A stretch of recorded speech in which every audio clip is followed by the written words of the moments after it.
There is one sentence the Stoics wrote that is so dark. Most translators soften it. Most teachers skip it. And most people who hear it once try to forget they ever did. It is this: you're going to lose everything. Not some things. Everything.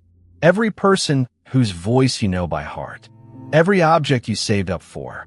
Every ordinary morning you assumed would simply keep arriving. Your own body. Your own name. All of it is already leaving, slowly, quietly, while you scroll, while you wait, while you tell yourself there is still time. The Stoics did not whisper this to frighten you. They said it out loud, on purpose, every single day. And here is the part almost nobody believes until they try it. The men who stared at this truth the longest were not the most afraid of death. They were the most at peace with being alive. So before you click away from the dark thing, stay. Because what looks like the cruelest lesson in all of philosophy is hiding the only door out of the fear that runs your life. Let me give it a name. The Stoics had a practice for this, and I want you to remember it by one phrase: the last look. The discipline of looking at everything you love as if you were seeing it for the final time. Not to mourn it, but to finally see it. Here is the core idea, and it is uncomfortable. Almost all of your suffering does not come from losing things. It comes from a quiet lie you tell yourself every day that you get to keep them, that the people at your table will always be at your table, that there will always be one more weekend, one more conversation, one more chance to say the thing you keep not saying. You are not living your life. You are living the assumption that it is permanent. And that assumption is the source of nearly every regret a human being has ever felt. Picture Rome, the year 175. The most powerful man in the known world sits alone in a military tent on the edge of the empire. There is a lamp, low and orange, throwing his shadow huge against the canvas wall. Outside, soldiers cough in the cold. Marcus Aurelius is emperor of everything a man could want, and he has buried most of the people he loved, several of his own children, friends, a teacher he adored. He has watched plague move through his cities like a tide going out, taking thousands. And what does the most powerful man alive do by lamplight before sleep? He picks up a small private notebook, meant for no one, never meant to be published, and he writes a reminder to himself. He writes that he should not act as though he had 10,000 years to live. He reminds himself that emperors and beggars end in the same dust, that the man who fears death and the man who fears life are both running from the same fact. He was not being morbid. He was training. Every night he took the last look. He looked at his own life as a borrowed thing, due back at any hour. And it did not make him cold. It made him kind. It made him patient with fools and gentle with the dying, because he knew exactly how short the whole thing was. The darkness did not break him.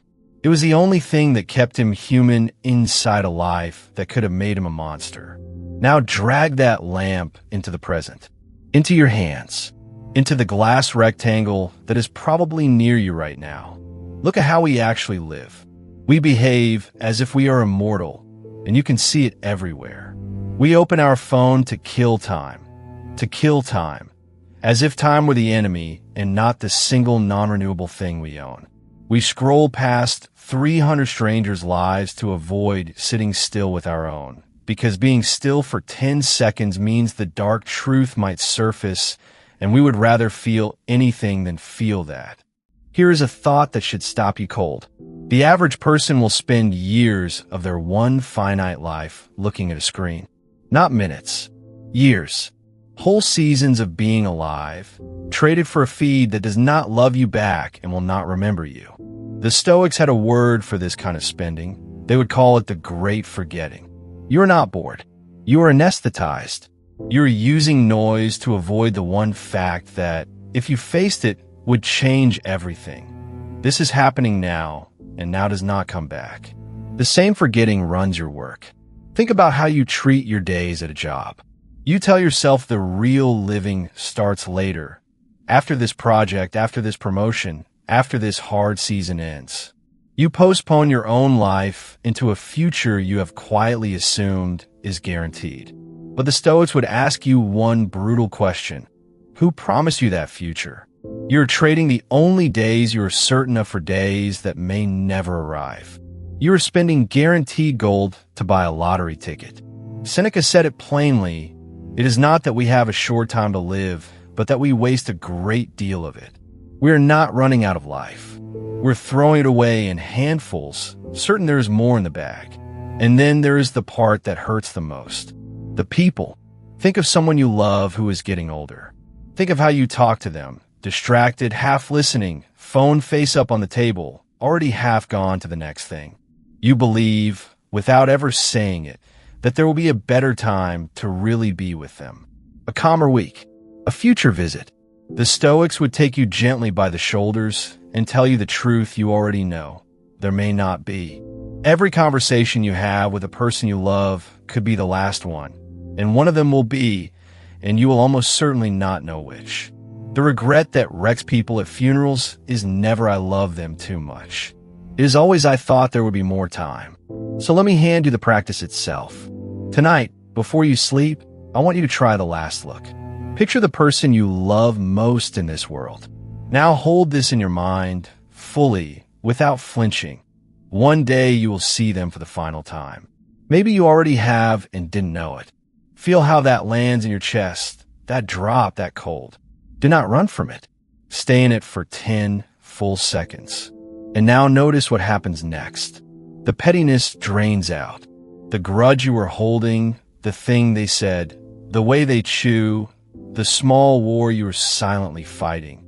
It evaporates because none of it survives contact with I will lose them. What is left, when the noise burns off, is almost unbearably simple.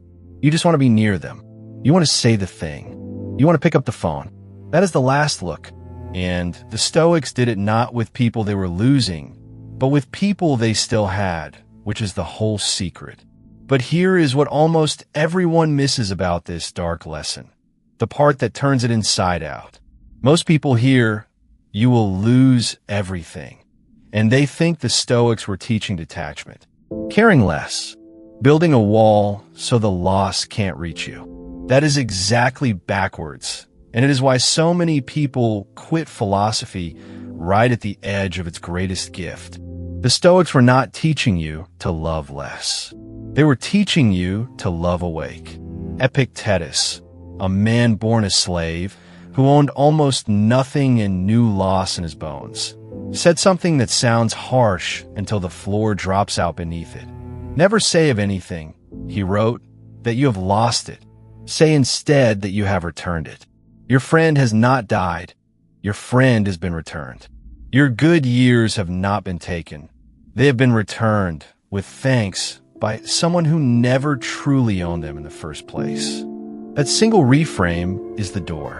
The whole point of remembering that everything is borrowed is not to hold it loosely so it hurts less. It is to hold it gratefully, fully, with both hands while you still can. Because borrowed time, when you finally feel that it is borrowed, becomes the most precious thing there is. The dying often say the colors got brighter at the end. The Stoics spent their whole lives trying to see those colors early, on purpose, while there was still time to enjoy them. So this is the darkest lesson, and now you can see its other face. You're going to lose everything. That is not the curse. The curse is forgetting it, sleepwalking past it, dying with the words unsaid and the call unmade and the life unlived because you thought, wrongly, that there would be more time. So here is the one rule. Take the last look every day. Tonight, look at one ordinary thing you love, a face, a room, a morning, as if you were seeing it for the final time. Not to grieve it, to finally see it. Then act on what you see. Make the call, say the thing, close the screen, be where you actually are.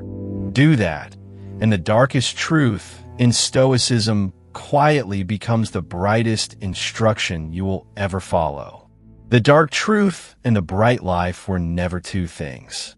They were always one truth, seen from two sides. If this reached something in you, subscribe, New Stoic wisdom every day. Nothing lasts, so look at it now, while it is still here. Short texto natila. 1. You'll lose it all 2 years. Traded for a feed termincata short com. Full video on the channel plus hashtag Stoicism, hashtag mementomori, hashtag marcusaurelius.